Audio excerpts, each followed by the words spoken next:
ছাত্রদের সামনে এখন রাস্তা একটা, অনেক ছাত্রদেরকে কোণঠাসা করে রাখা হয়েছে। ইভেন হাসনাত সার্জিসও এখন কোণঠাসা এই মাহফুজ আর আসিফদের কাছে, তারা এখন ক্ষমতার ভোগ করার মধ্যে আছে।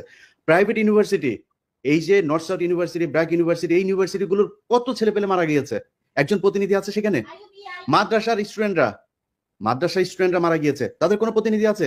জামাত বিএনপির লোকজন মারা গেছে, তাদের কোনো খবর আছে? মনে হচ্ছে এই আসিফ, নাহিদ আর মাহফুজ তিনজন মিলে বাংলাদেশ স্বাধীন করেছে। মাহফুজ কোন জায়গায় ছিল? মাহফুজ মাঠে কোথায় ছিল? আমরা এটা দেখতে চাই, ভিডিও ফুটেজ দেখতে চাই, মাহফুজ মাঠের কোন জায়গায় ছিল?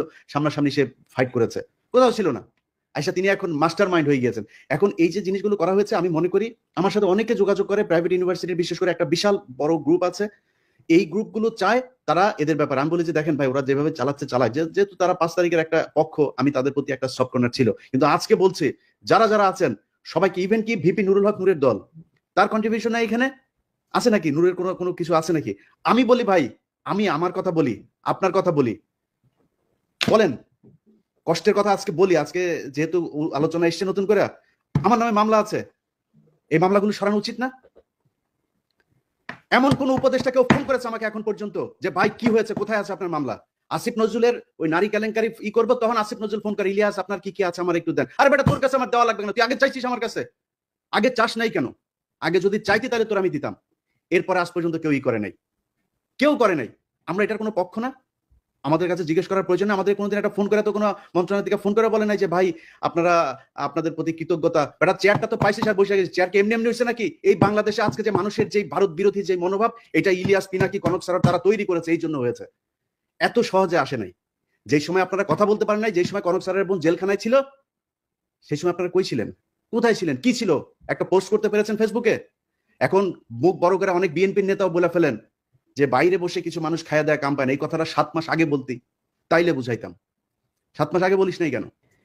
যদি নাকি আসলে এই দেশে থাকতে চান, দেশে থাকতে চান, আমি আবারও রিপিট করি, দেশে যদি থাকতে চান, পরিস্থিতি যা হয়েছে আপনি দেশেই থাকতে পারবেন না। আসিফ নজরুল অলরেডি তার বউ বাচ্চা আমেরিকায় পাঠিয়ে দিয়েছে, সে টাকা পয়সা যা পাঠাচ্ছে একদম দায়িত্ব নিয়ে বলছি, আপনাদেরকে গ্যারান্টি দিয়ে দিলাম, আসিফ নজরুল আমেরিকাতে প্রপার্টি কিনেছে। প্রপার্টি কার মাধ্যমে কিনেছে সেটাও জানি। পরিস্থিতি আসুক, পরিস্থিতি আসলে আপনারা জানতে পারবেন, তখন এই ক্যান্টনমেন্টের ঘটনা যেমন আজকে বের হয়েছে, ওইভাবে সবকিছু সামনে নিয়ে আসা হবে। তো আমি মনে করি বাংলাদেশে সবাই তো ঢালাওভাবে বলা সম্ভব না, জামাত, বিএনপি, হেফাজত, এই প্রাইভেট ইউনিভার্সিটি, পাবলিক ইউনিভার্সিটি, এই যে এখন দেখেন যেখানে যাচ্ছে তারা মার খাচ্ছে, কারণ কি? কারণ ওই পক্ষটা তাদের এই কার্যক্রমকে পছন্দ করে না। তো আমি মনে করি তাদের কালকে থেকে, যেখানে যেখানে সময় টিভিতে এখন পর্যন্ত খুনিরা বসে অফিস করে, ভাই খুনি কেমনে অফিস করে? বলেন তাহলে, যে কেউ মারা যায় নাই, আপনি হত্যা মামলার আসামিরা আপনি অফিস করতে দেন, এটা কোন ধরনের নাটক? আশিক রহমান, এই যে আরটিভির হত্যা মামলার আসামি, কই? আপনি তারা ধরেন না। সো কালকে থেকে লিস্টিং করতে হবে কোন কোন অফিসে এখন পর্যন্ত হত্যা মামলার আসামিরা আছে, আওয়ামী লীগের দোষর আছে, সেই অফিসে যায় তারপরে বাই ফোর্স তাদেরকে ওখান থেকে সরাইতে হবে। সাংবাদিক, প্রথম আলোর যেসব সাংবাদিকরা এই বাংলাদেশে ভুয়া জঙ্গি বানায় তারপরে তাদেরকে 12 বছর গুম করে রেখেছে, তাদেরকে কি করতে হবে?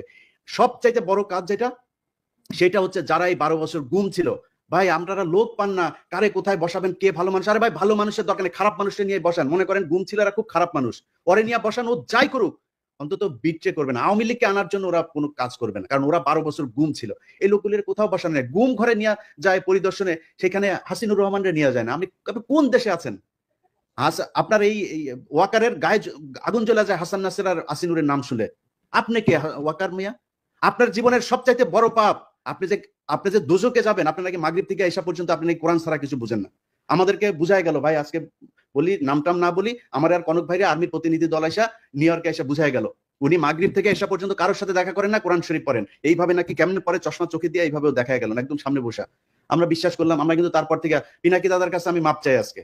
পিনাকি দাদা আমারে বলছে যে তুমি ইয়ারে কেন করলা, ওয়াকারে কেন ব্ল্যাঙ্ক সাপোর্ট দিলা? আমাকে দাদা ইয়ে করেন, দেখেন বিডিআর এটা নিয়ে ভালো একটা রেজাল্ট আসবে। ফারাবির এখন পর্যন্ত ছাড়ে নাই। আমারে বললো ইলিয়াস আপনি কি চান? আমি বললাম আমি চাই বাংলাদেশের আলেমগুলো, যেই আলেমরা, যে ছাত্রদল, ছাত্র শিবির, যেই ইয়েগুলো লোকগুলোকে শেখ হাসিনা 12 বছর জেলে পাঠিয়েছিল, তাদের সবাই ছাড়বেন। ফারাবির নাম ধরে বলেছে, ফারাবির এখন পর্যন্ত ছাড়ে নাই।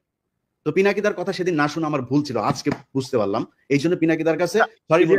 অতএব এই জায়গাগুলো ঠিক করতে হবে, আমরা কারোর আর বিশ্বাস করি না। আবার ফের সেই জায়গায় আসতে হবে, যারা আছেন কালকে থেকে লিস্টিং করতে হবে, লিস্টিং করে তারপরে ঠিক করতে হবে কোথায় কোথায় কোন কোন অফিসে আওয়ামী লীগের দালাল আছে। দল নিষিদ্ধের আগে এদেরকে আগে এখান থেকে সরাইতে হবে। নাইলে যারা এখন এই যে আওয়ামী লীগের লোকজন দেখেন, বিএনপির ভাই এবং জামাতের ভাইদের বলি, তারা এখন আপনাদের দলে যাওয়ার জন্য পারাপারি করে না, কালকে দেখবেন সবার আগে আপনারা ধরবে। অতএব জামায়াত বিএনপি কোনো দলের মধ্যে কোনো ভাগাভাগি নাই। আপনাদের ভেতরে রাজনৈতিক সমস্যা থাকবে, খুনোখুনি হবে, মারামারি হবে, সব হবে, এক জায়গায় এক হইতে হবে। সেটা হচ্ছে আওয়ামী লীগ বাংলাদেশে কোনোভাবে পুনর্বাসিত হইতে পারবে না। ব্যাস, এই জায়গায় আর কোনো কিছু নাই। সবাই প্রস্তুতি নেন, আবার বিপ্লব শুরু হবে ইনশাআল্লাহ। দাদা, আপনার কোনো মন্তব্য? আমার নামেও কিন্তু একটা মামলা শুধু কালা হয়েছে, তাও এটা কিন্তু কেউ উদ্যোগ নেয়নি। কারণ আমার মামলার সাথে ছিল মুশফিকুল ফজল আনসারী আর ওই যে আশিক ছেলেটা তো খুব নামকরা অ্যাক্টিভিস্ট এবং খুব উদ্যমী ছেলে। ও নিজে এটা করছে, সেই জন্য ওর সাথে সাথে আমার মামলাটা খালাস হয়েছে। কিন্তু আমার অন্য মামলাগুলো কিন্তু কোনোটাই খালাস হয়নি, সবগুলোই আছে। আরে আমারও তো একই অবস্থা। আমার তো বোধহয় মামলা 4টা না 5টা, তার মধ্যে একটা গেছে রাষ্ট্রদ্রোহ, যেটা তারেক রহমান সাহেব 1 নম্বর আসামি। ওইটা তাও গিয়েছে, কারণ হচ্ছে 21 টিভির চেয়ারম্যান ওইটার আসামি ছিল, ওনারা যেহেতু কাজ করে দেয়, নাইলে হয়তো ওইটাও যাইতো না।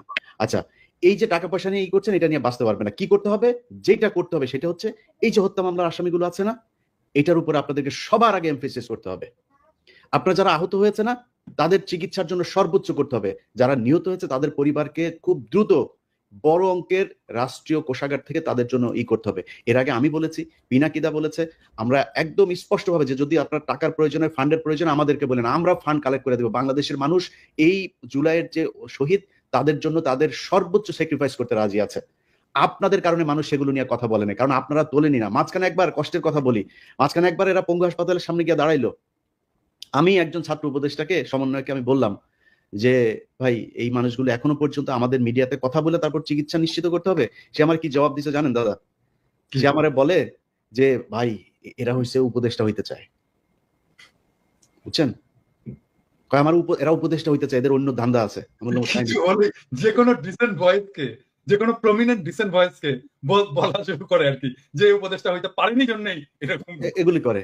তো আমরা এই বিডিআর হত্যাকাণ্ড নিয়ে ধরেন যে কাজগুলো করা হয়েছে, সেনাবাহিনীর পক্ষ থেকে এখনো পর্যন্ত যেই কারণে বিভিন্ন জায়গায় তাদের লোকজন বিভিন্ন লোকজনকে থ্রেট করে, একজন আলেম তাকে জামিন দেওয়া হয়েছে 2000 আপনার মানে এখন থেকে 9 বছর আগে। তারাবি নামাজ পড়ে সে যে বাড়িতে যাচ্ছে, তারে ফলো করে করে তারপরে বাড়িতে ঢোকার সাথে সাথে তারে ধরে নিয়ে আসছে। 16 বছর বয়স একজন হাফেজ।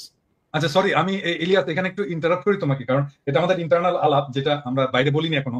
আমি তোমাকে বলছিলাম যে আলেমদের যারা, আমি কিন্তু বেশ কিছু আলেমের মামলা ডিসমিস করার জন্য আমি নিজে ব্যক্তিগত উদ্যোগ নিয়ে কাজটা করছি, পিপিদের সাথে কথাবার্তা বলে। এবং এই লিস্টটা একটু প্লিজ করো তুমি। আমার সাথে কালকে রাতেই আমার সাথে আলেমদের একটা প্রতিনিধির মিটিং হবে। আপনি চাইলে আমি আপনাকে আমাকে রাখো, লিস্টটা দাও। আমি নিজে আমি এখানে ভলান্টিয়ার করতে চাই এবং আমি ওনাদেরকে হেল্প করতে চাই।